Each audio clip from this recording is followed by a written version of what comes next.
ಎಲ್ಲ ಭಕ್ತರಿಗೆ ಎಲ್ಲ ಗಣಗಳಿಗೆ ಪ್ರಸಾದವನ್ನು ಮಾಡಿಸ್ರಪ್ಪ ಅಂದರು. ಇರೋದೆಷ್ಟ್ರಿ ಒಂದು ಪಾವು kg ಹಾಕಿ ಅಂಬ್ಲಿ ಮಾಡ್ಯಾರ. ಗುರುಗಳು ಅಂತಾರೆ ಎಲ್ರಿಗೂ ಪ್ರಸಾದ ಮಾಡಿಸ್ರಿ ಅಂತ.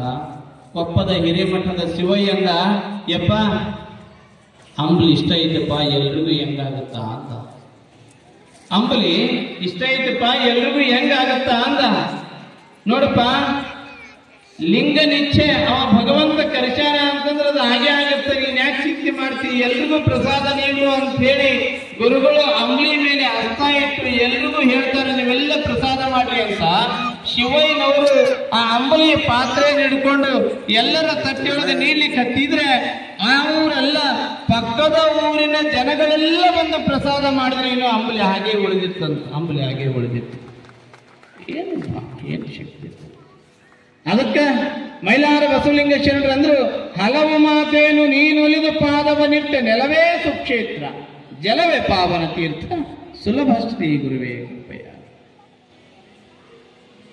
ಅಂತಹ ಕೊಪ್ಪ ಹಿರಿ ಇಕ್ಕಿತು. ಊರೊಳಗಿನ ಜನ ಅವರಿವರೆನ್ನದೆ ಜಾತಿ ಮತ ಕುಲ ಎಣಿಸದೆ ಎಲ್ಲರೂ ಬಂದು ಪ್ರಸಾದವನ್ನು ಸ್ವೀಕರಿಸಿದರು. ಸುತ್ತ 4-6 ಹಳ್ಳಿಯ ಜನಗಳೆಲ್ಲ ಬಂದು ಖುಷಿ ಪಟ್ರು, ಸಂತೋಷ ಪಟ್ರು. ಏನು ಮಹಾಯೋಗಿ ಅದಾನಪ್ಪ, ಒಂದಿಡೀ ಅಂಬಲಿಯೊಳಗ 4-6 ಹಳ್ಳಿಯ ಜನರಿಗೆಲ್ಲ ಪ್ರಸಾದ ಮಾಡಿಸಿದ್ರಲ್ಲ ಅಂತ ಹೇಳಿ ಸಂತೋಷ ಪಟ್ರು. ಸಂತೋಷ ಆದ್ಮೇಲೆ ಜನ ಸುಮ್ಮನೆ ಇರ್ತಾರೇನ್ರಿ? ಅವ್ರಂದ್ರು, ಯಪ್ಪ ಇವತ್ತಿಂದೇನೋ ಆತ್, ಇವತ್ತು ನೀನು ಅದೇ ಊಟ ಮಾಡಿಸಿದಿ, ಮತ್ತು ನಾಳಿನ ಹೆಂಗ ನಮ್ಮ ಗತಿ ಅಂದ್ರು. ಆಶಾವಾದಿಗಳು ನಮ್ಮ ಜನ ಎಷ್ಟಿದ್ರು ಸಾಲಲ್ಲಿ ಇವರಿಗೆ ಅಲ್ಲ, ಇನ್ನೂ ಬೇಕು ಬೇಕು ಬೇಕು ಇನ್ನೂ ಬೇಕನ್ನೋರು ಎಂದೂ ಸಾಕನ್ನಲ್ಲ.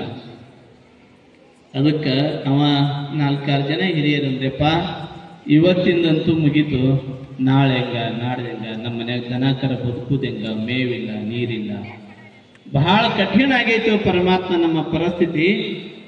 ಹಿಂಗ ಅನ್ನೋದ್ರೊಳಗೆ ತಡ ಶಿವಯೋಗಿಗಳು ಸುಮ್ಮನೆ ಒಂದು ಕ್ಷಣ ಕಣ್ಣೆತ್ತಿ ಮೇಲೆ ನೋಡ್ತಾರೆ. ನೀಲಿಯಾಗಿರುವಂತಹ ಆಕಾಶ ಕಾರ್ಗೋಡವನ್ನ ತುಂಬಿಕೊಂಡು ಮಳೆ ಸುರಲಿಕ್ಕೆ ಪ್ರಾರಂಭ ಆಗ್ತದೆ.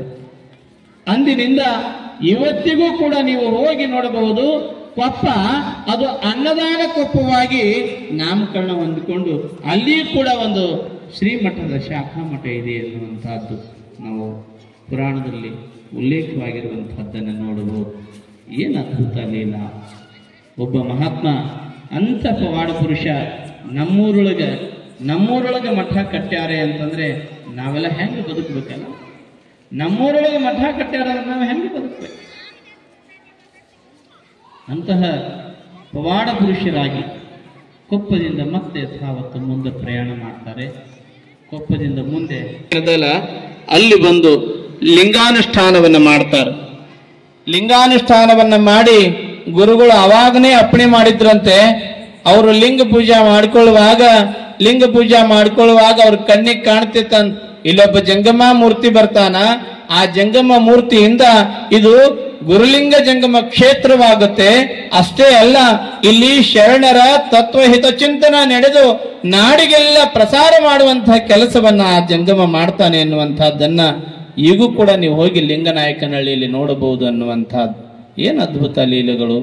ಇವರು ಕಲಾತೀತರು, ಉಪಮಿಸಬಾರದ ಉಪಮಾತೀತರು ನಮ್ಮ ಅನ್ನದಾನೇಶ್ವರ ಶಿವಯೋಗಿಗಳು ಅನ್ನುವ ಹಾಗೆ ಇವರು ಅಲ್ಲಿಂದ ಮತ್ತೆ ಮುಂದೆ ಪ್ರಯಾಣ ಮಾಡ್ತಿರ್ತಾರೆ.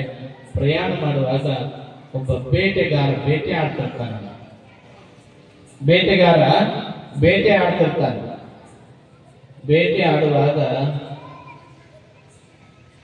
ಬೇಟೆಯಾಡುವಾಗ ಒಂದು ಜಿಂಕಿಗೆ ಬಾಣ ಬಿಟ್ಟಿರ್ತಾನೆ.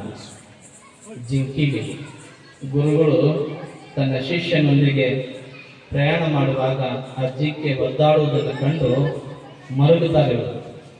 ಅಹಿಂಸಾ ಪರಮೋಧರ್ಮ ಎನ್ನುವ ಮಂತ್ರವನ್ನ ಅರ್ಥೈಸಿಕೊಂಡು ರೂಢಿಸಿಕೊಂಡಿರುವಂತಹ ಜಂಗಮ ಶಿವಯೋಗಿಗಳು ಆ ಜಿಂಕೆ ಒದ್ದಾಡುವುದನ್ನು ನೋಡಿ ಮರಗುತ್ತಾರೆ.